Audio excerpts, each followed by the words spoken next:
Robert, the first part is the 25 quickfire questions under the title of Getting to Know Robert Gillespie. So let's start with question number 1. What is your full name given at birth?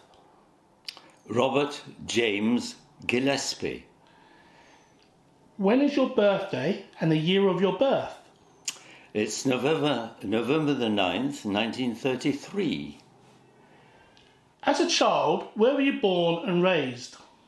Well, I was born in Lille, which is in the north of France, and then the war broke out, and I was nearly 7 when my parents decided, because my father was a British subject, he was Canadian, that we had to get out because he would end up in prison if and when the Germans invaded France. So we got the last passenger boat out of France in a place called Saint-Jean-de-Luz and arrived in Plymouth, where my father had some family friends, and we stayed in Plymouth in a beautiful 1940s summer, right through the Battle of Britain, on a farm, until my father, who worked as an accountant in a firm which made agricultural machinery, it was called Massey Harris then, became Massey Ferguson, and he was moved to where the firm had a factory and where he could be an accountant again, which was Manchester. So that's where from about the age of 7 onwards, 8 onwards, I was based in Manchester. I went to grammar school in Manchester, in Sale, which is just south of Manchester. We were never in the centre of Manchester, but we were bombed, suitably. And so I went to school at Sale Grammar School. My father went on working in the centre of the city of Manchester. Great. If any, how many brothers or sisters did you have growing up? Well, I had a sister who escaped with me from France, but sadly she died during the war. And then I now have still living a brother who's about 6 years younger than I am, and a sister who's 10 years younger than I am. What is your earliest memory of going to the cinema or the theatre?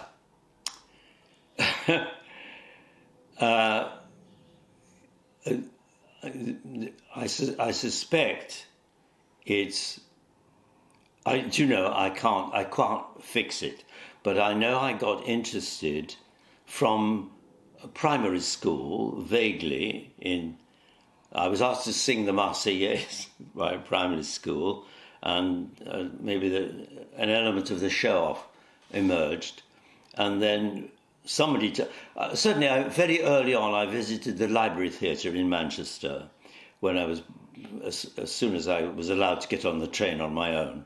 And there were also, one of the things that was available in Sale was kids' matinees, films. And I got to enjoy cowboy films, and I still rather like westerns, because they're a kind of morality tale usually, and lots and lots of other things. So it was the local cinema in Sale, and going up to Manchester to the Library Theatre. That's probably where I got familiar with the theatre. Oh, and the other thing is, I used to listen to the radio. I think it's interesting. You reminded me. I think my very first interest in drama was listening to the BBC. And I used to listen to whatever plays they had on, and I used to literally work out what look in the Radio Times, whatever it was, for when it would be on, and just sit and listen. So probably my first introduction to, as it were, professional drama was through the radio. Growing up, did you have a favourite actor or actress whose work you really admired? I think very early on I thought Laurence Olivier was amazing when I became conscious of very big names, So I would think he was top of my list. Was there an actual event or trigger that first prompted you to seriously consider acting as a profession, and how old were you at the time? Yeah, well, I was being groomed for academic stardom at school. While I was in the class, in fact, I was part of a group that was being forced to go into school certificate, as it was then, a year early, so 4 years instead of 5. I was part of that group. And in that group, apart from twice, I was top of my class every year, every term, 3 times a year.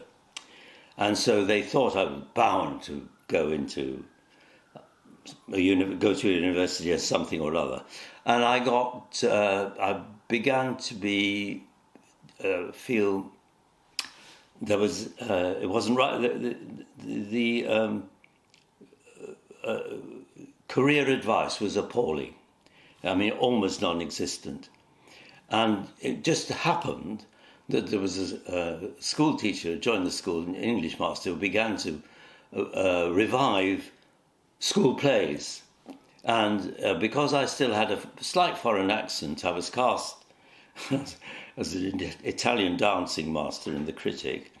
And he then cast me in 2 leads after that. And that just began to hint at an alternative. And there was also a colleague in my class who was definitely a good actor, and he'd joined a local amateur dramatic society, etc., etc. So because again, I was fairly equally balanced, my skills supposedly, between the arts, what we call the arts and sciences. They told me there was more money if you started in the sciences.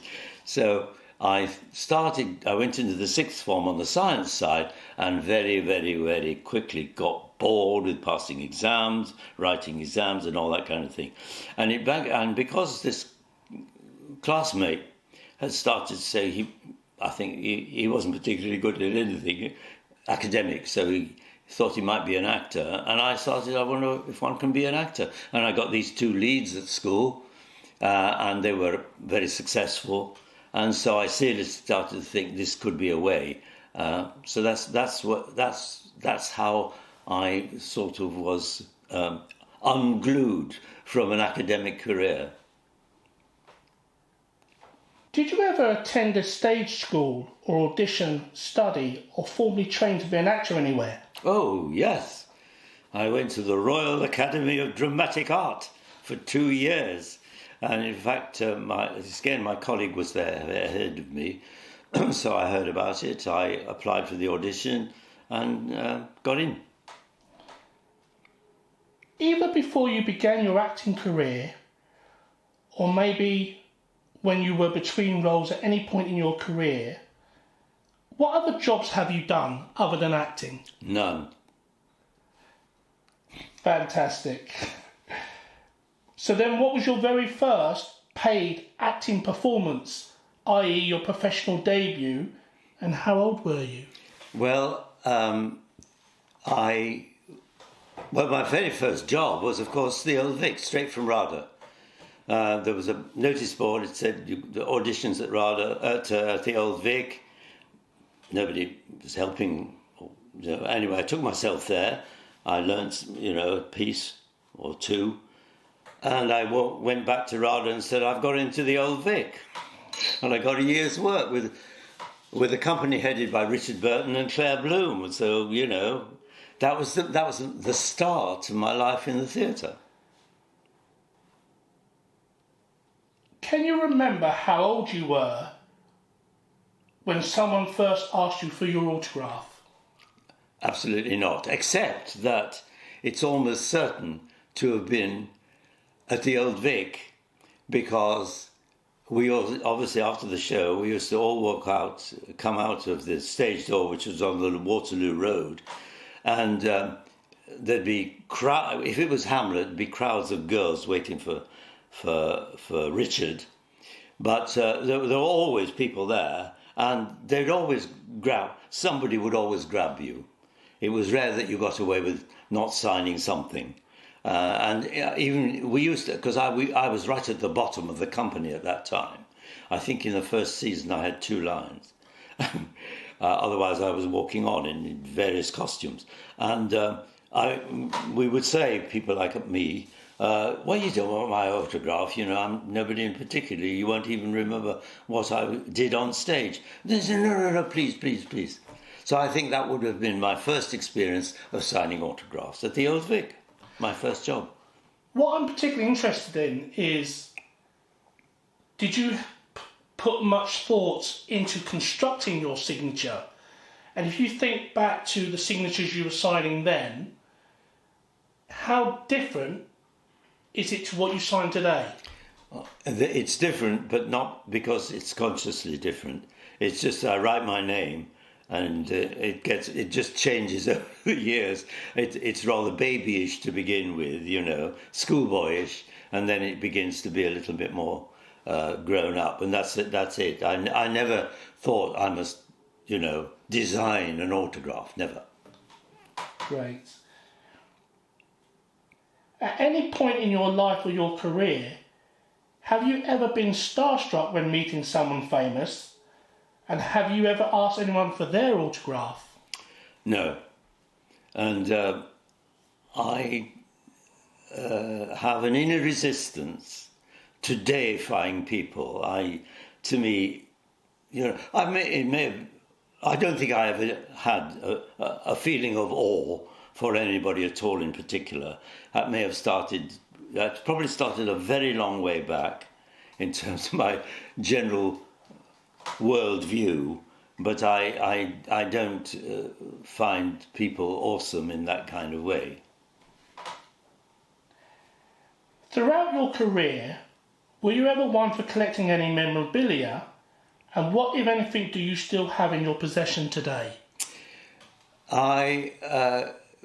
Very selectively, I sort of have a small store of things I've hung on to, part of which have, you know, now some of which have emerged on the website.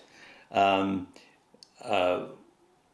mean, one of the weird things that I've still got is my rugby shorts, you know.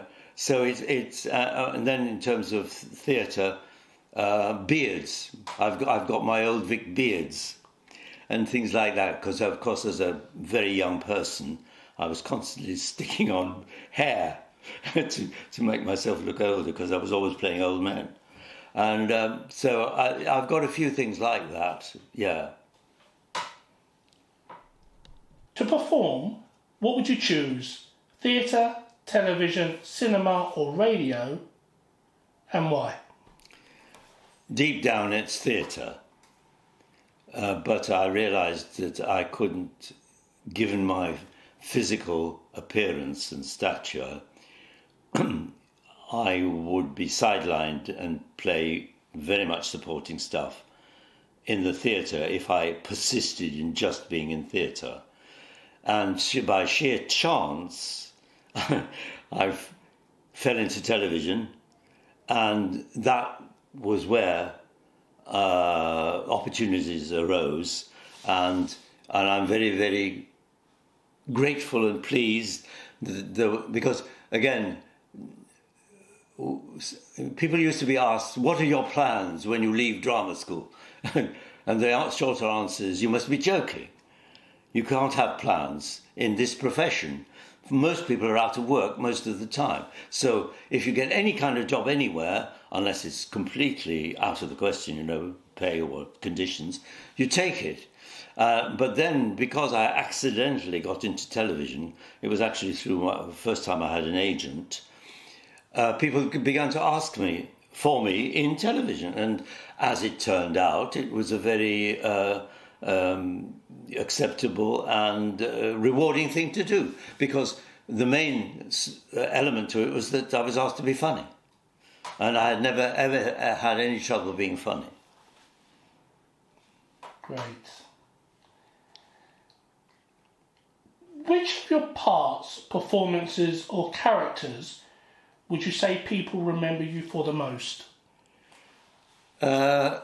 Curiously enough, I think it's probably for desk sergeants, sergeants in the police, because once I was cast, well, first I was cast as with a French accent as a desk sergeant character by David Croft. That's how I got into sitcom. And then people started, one of the slots that I filled was this kind of character. And in Likely Lads, I think I appeared several times as this desk sergeant. And people very much remember that person, although he appeared in different sitcoms. So this is probably more of an introspective view, but whether it be for what you did on stage or screen, can you name any of your own individual performance or performances that you are personally the most proudest of? Well, that's always extremely difficult to... I mean, there were some which were very... I don't know about proud so much as rewarding. I was in a production of the Shoemaker's Holiday at the Mermaid Theatre, and I was cast in a very small part, but the director suggested a way that I should deliver a line when I had a particular entrance, which got me the biggest laugh I've ever had on stage. So that's extremely memorable, you know. But otherwise, it was apart from the times when one just wasn't happy. I've just liked being there. You know, I can't think of an absolutely favourite. Oh, I loved doing that particularly. I mean, obviously, Keeping the Family was very rewarding early on when Brian Cook was still writing the scripts. That was good to do. Is there a part or a role that you still remember today that you auditioned for or really wanted but didn't get? And I remember auditioning for a company which was going to be based at the Lyric Theatre, which had, I think, Patrick McGowan and people like that in it.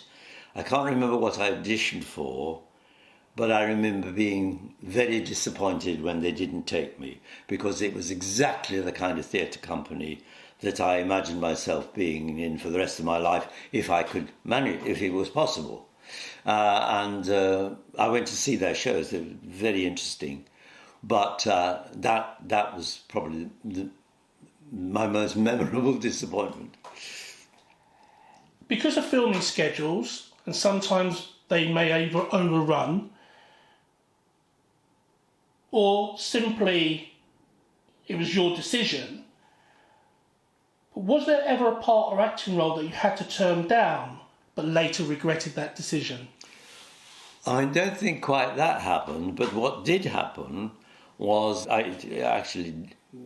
think I mentioned that in the book, is that I was cast in a film for a particular part, date's fine, and then I was getting quite a lot of work, and somebody booked me for a future date in another film.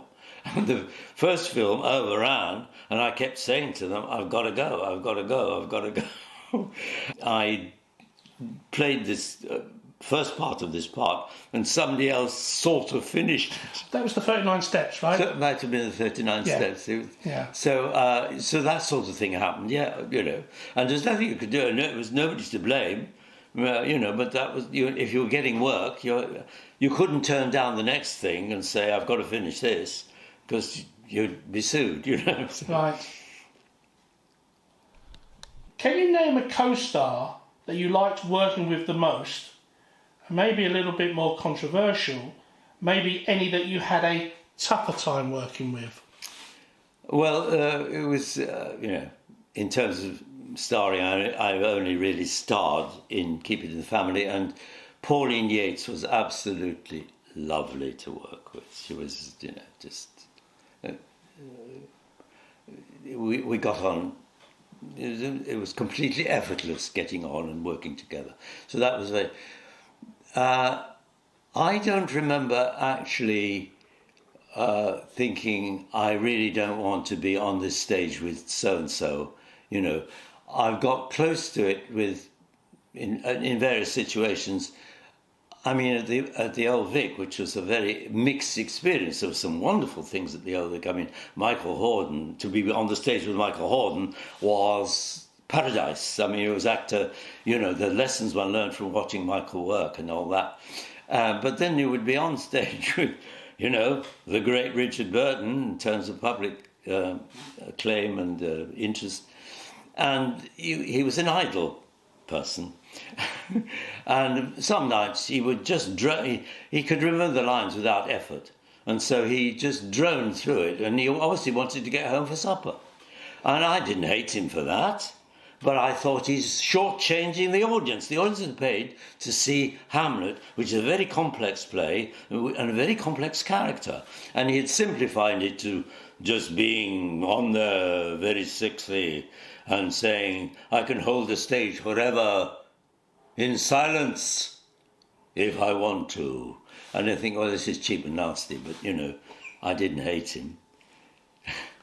Outline what a director needs to do to get the best performance out of Robert Gillespie. And can you name any directors that you worked with that did just that? Yes. Well, for me, it's a comprehension of the text in a very deep way, because one of the best experiences at the Old Vic in the second season, because I was there for 2 years, was in Henry IV, parts 1 and 2, when Paul Rogers played Falstaff. And I mean, now we'll forget his name, but that's the director you need to look up, because he was quite superb. He's probably the best director I've ever worked with. Was that Douglas Seal? Yes, Douglas Seal. Douglas Seal. He had all the talents. He comprehended the play inside out, every nuance of it. He had a huge sense of humour. And he was extraordinarily inventive. So instead of playing things as... He didn't cheat by, you know, saying, oh, let's put in modern words or any kind of stuff like that. That phase hadn't come in yet. But he understood the modern parallels, how that would register with a modern audience. And so...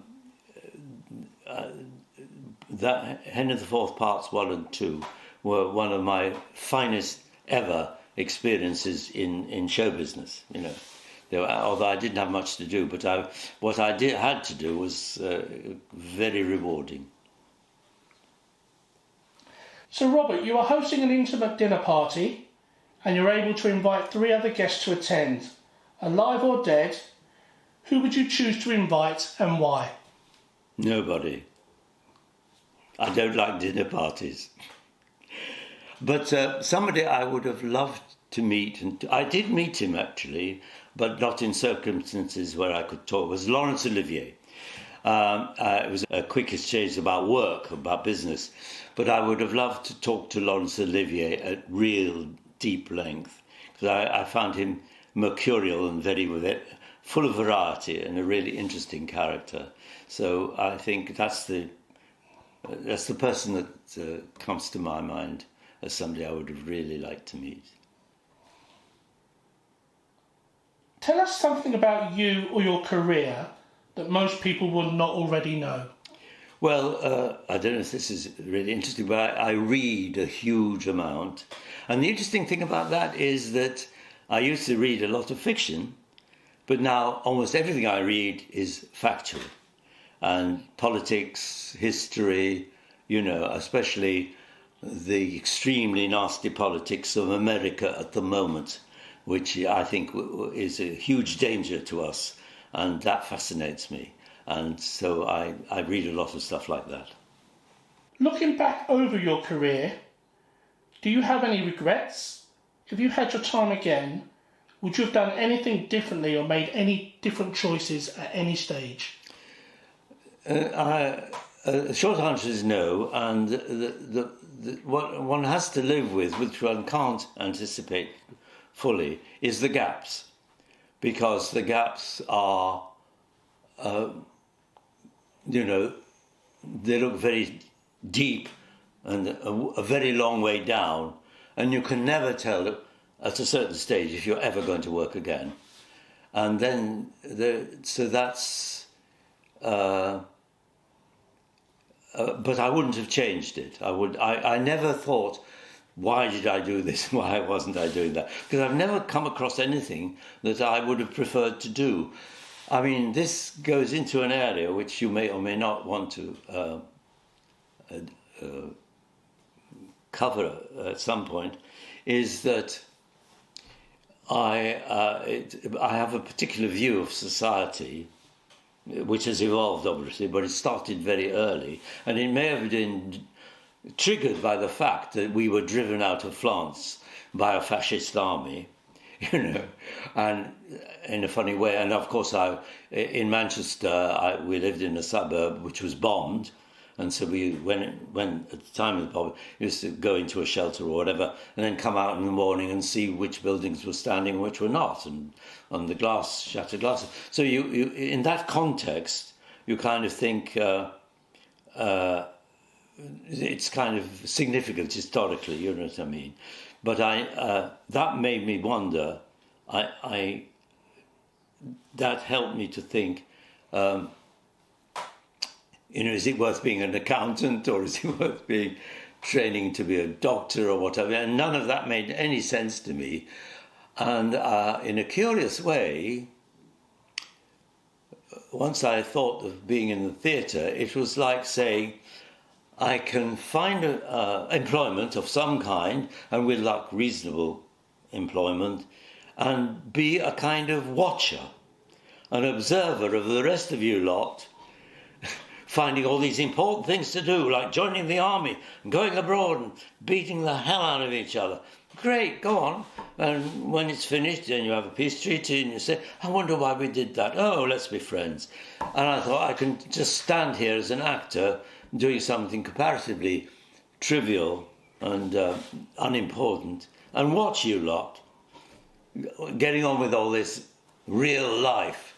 And I continue with that view, because, you know, we're here we are with the European war yet again by some absolute swine of a criminal, really. Yeah, Putin is the major criminal. And so we're being shaken about by the ambitions of a major European criminal leader. And I don't want to be deeply involved in that. I have views about it, of course. And I was affected by it, because obviously, if the war hadn't happened, I'd have been French. I don't know if probably never, not an actor either. So something about all that change produced this, which made me never regret being out there, different as an actor. If you could relive one moment from your career once again, what would you choose?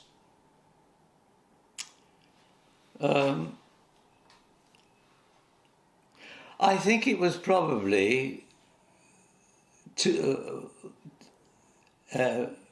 being hired, to my great surprise, by the Royal Shakespeare Company, because I'd given up, because I thought I might have spent my life in that kind of theatre, because it wasn't available. You couldn't make a living, really. But then, completely by accident and chance, I was asked if I would consider meeting some people to be in the RSC at one point in 1994. And that was a very good time as well. It was, I thought, I finally got here. I wonder what it'll be like. It was very good. Finish the sentence. Whatever happened to the actor Robert Gillespie? Oh, well, he declined in a very civilized and gradual way, still being contacted by an agent I had. Was I still working? Yes, I was. And what soured things, really, was that they stopped interviewing people because they didn't want to pay for the hire of rooms, I suspect. And they said, would you self-tape, please? And I don't have the equipment like you have. And my partner Anna used to hold up her mobile phone, and it was never satisfactory. I never felt it worked properly. I used to get the odd reasonable response. The only time it ever worked was when I went over to my then agent. He filmed me on his phone, and we got a trip to France when I played a monk, I think, or a priest, that's right, in Story of St. Joan, a film made by Mormons, would you believe? But they were very generous, and they said you can bring a partner and so on. So that was the last time my slow fade out of the trade paid off. And since then, and the last time I was asked to self-tape, I just said, I haven't the facilities, I haven't the equipment. I'll meet you anywhere you want and come and read a script, but I'm not doing this. And so I've had a slow fade out of the business. And of course, I don't expect to be approached except in a very special case. You know, if somebody wants to tell a story in this room or something and film me in this room and say, we'd like you to tell this story, it's about this old boy who whatever. Obviously, I'd still be interested, but I don't think I'm going to be approached now anymore.